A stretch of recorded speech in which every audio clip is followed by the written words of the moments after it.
جی ناظرین، میں آپ کو لاسٹ کہانی میں بتا رہا تھا کہ کس طریقے سے میں نے کوئز چیک کیا ایک اسٹوڈنٹ کا، علی شمس القمر، اور یہ صحیح نام لے رہا ہوں میں، آج کل وہ ایک ڈاکٹر ہے، ریٹائر ہو گیا ہوگا اب تو۔ اس نے وہ اپنی سمجھ بوجھ سے کیا۔ تو اس نے ماسٹر صاحب سے یہ کہا کہ آپ نے یہ بڑی زیادتی کی ہے کہ اشرف کو 10 نمبر دیے ہیں اور اشرف نے مجھے 0 نمبر دیا ہے، حالانکہ میں نے سمجھ کے کیا ہے، اپنے دماغ سے کیا ہے۔ وہ ڈو اور کنیکٹ کی ایکٹیویٹیز میں نے خود سے چلائی ہیں اپنے دماغ میں، جبکہ اشرف نے بالکل رٹا لگا کے کیا۔ ماسٹر صاحب مسکرائے اور انہوں نے کہا کہ اچھا ابھی پتہ چل جاتا ہے کہ اشرف نے رٹا لگایا ہوا تھا یا سمجھ کے کیا تھا۔ اور انہوں نے پہلے تو مجھ سے ڈائریکٹ سوال پوچھ لیا کہ ہاں بھائی تم بتاؤ، تم نے رٹا لگایا ہوا تھا یا سمجھ کے کیا تھا؟ تو ظاہر ہے اس کا جواب میں نے کیا دینا تھا۔ میں نے کہا جی بالکل رٹا بھی لگایا ہوا تھا اور سمجھا ہوا بھی تھا۔ اب میں نے آپ سے کہا تھا پہلے بھی کہ یہ چیز چیک کرنا ایک پیڈاگوجسٹ کا ٹیکنالوجی کے ہوتے ہوئے، ٹیکنالوجی کی سپورٹ کے ہوتے ہوئے بڑا اہم اور ضروری فرض ہے، بڑی امپورٹنٹ رسپانسبلٹی ہے، ایک بنیادی رسپانسبلٹی ہے یہ چیک کرنا کہ کیا یہ رٹا لگا کے کیا گیا ہے یا سمجھ کے بھی کیا گیا ہے۔ اور یہی کچھ ان ماسٹر صاحب نے بھی کیا۔ آپ اندازہ کریں کہ اس زمانے میں بھی وہ ماسٹر اس قسم کے ہوا کرتے تھے جنہوں نے پیڈاگوجی کا کوئی کورس نہیں کیا ہوا ہوتا تھا، لیکن ان کو یہ سوجھ بوجھ ہوتی تھی، وہ یہ جانتے تھے کہ سمجھنا کے کیا مطلب ہوتا ہے اور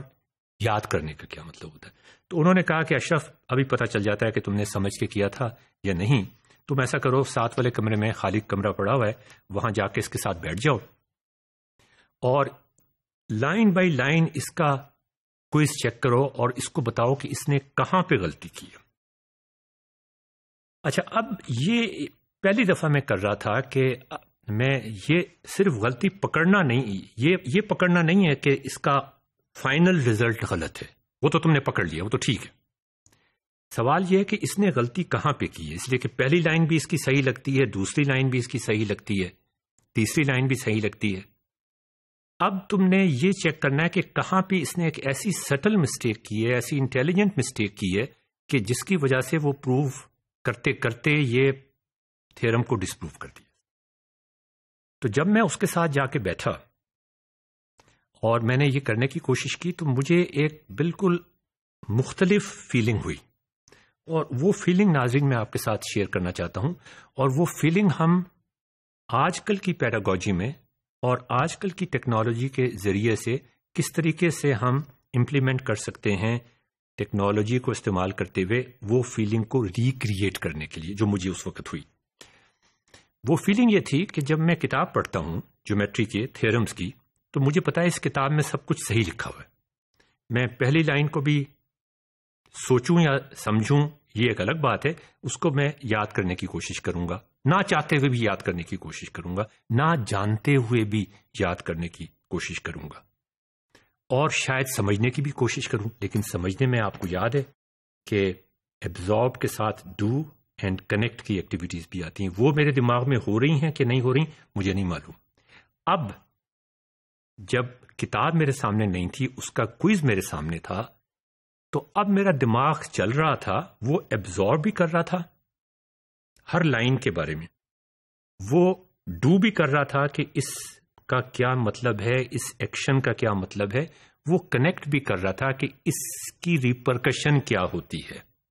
میرا دماغ اس وقت پوری طرح سے چالو تھا۔ جب میں کتاب پڑھتا تھا تو میرا دماغ چالو نہیں ہوتا تھا، اس لیے کہ کتاب میں تو سب چیزیں صحیح دی ہوئی ہیں، یہاں پر تو میں نے ایک ایسی غلطی نکالنی ہے، ایسی سٹل مسٹیک نکالنی ہے جس کی وجہ سے وہ تھیورم ڈسپروو ہو گیا۔ تو وہ جو ایکسرسائز تھی میری اس کمرے میں بیٹھ کر کہ میں کسی طریقے سے یہ جاننے کی کوشش کروں کہ میرے انٹیلیجنٹ، میرے سے بہت زیادہ انٹیلیجنٹ اسٹوڈنٹ نے، کولیگ نے کیا غلطی کی ہے، اس میں جو لرننگ ایکسپیرئنس مجھے ہوا وہ بہت زیادہ تھا بنسبت کتاب پڑھنے سے، اور اس تھیورم کی اصل سمجھ مجھے اس وقت آئی۔ تو پھر 10 منٹ کے بعد میں نے جا کے ماسٹر صاحب کو بتایا کہ جی انہوں نے یہاں پہ غلطی کی ہے، اور یہ اب مانتے بھی ہیں کہ ہاں یہ ان کی غلطی تھی، اور میں نے یہ بھی تسلیم کیا کہ یہ غلطی بڑی انٹیلیجنٹ غلطی ہے. تو انہوں نے کہا کہ پھر اس کو کتنے مارکس دینے چاہیے؟ میں نے کہا جی آپ فیصلہ کر لیں. مجھے یاد نہیں، انہوں نے شاید اس کو آدھے نمبر دے دیے تھے یا آدھے سے تھوڑے زیادہ نمبر دے دیے تھے، لیکن اس سے کہا تھا کہ بابا کچھ تھوڑا پڑھ بھی لیا کرو، تمہارا اتنا اچھا دماغ ہے، اس دماغ کو استعمال بھی کر لیا کرو، اور تمہیں تھوڑا بہت، جیسا کہ میں نے آپ کو اس کتاب کا حوالہ دیا، ہارٹن کی کتاب کا ای لرننگ ود ڈیزائن، جس میں وہ کہتا ہے کہ آپ کو کچھ نہ کچھ e learning by design by Horton, آپ کو کچھ نہ کچھ تو یاد کرنا پڑتا ہے، کچھ نہ کچھ ایبزارب کرنا پڑتا ہے. اس کے بعد آپ کو اس کو استعمال کر ڈو ایکٹیویٹیز آتی ہیں، ایبزارب ایکٹیویٹیز کے بعد ڈو ایکٹیویٹیز آتی ہیں، اور اس کے بعد کنیکٹ ایکٹیویٹیز آتی ہیں کہ کس طریقے سے آپ اس کو اپنے پرائر ایکسپیرینسز کے ساتھ کنیکٹ کرتے ہیں. تو خیر یہ وقت گزر گیا ہمارا، ابھی تک میرے اس کے ساتھ ملاقات ہے، اور جتنی اس کی انٹیلیجنس تھی اس سے بہت کم میری انٹیلیجنس تھی، لیکن میں نے محنت کے ذریعے سے اپنے آپ کو امپروو کرنے کی کوشش کی، اور محنت سے کافی فرق پڑ جاتا ہے. تو ناظرین، یہاں ہماری اسکول کی کہانی ختم ہوتی ہے. 10th کلاس میں میری بورڈ میں، پنجاب بورڈ میں غالباً 15 یا 16ویں پوزیشن تھی، جو کہ ایک بہت بڑا کارنامہ تھا. ہماری فیملی میں سمجھا جاتا تھا کہ یہ بہت اچھے مارکس ہیں اور بہت اچھی طرح سے پاس کیا. تو یہاں ہماری اسکول کی کہانی ختم ہوتی ہے.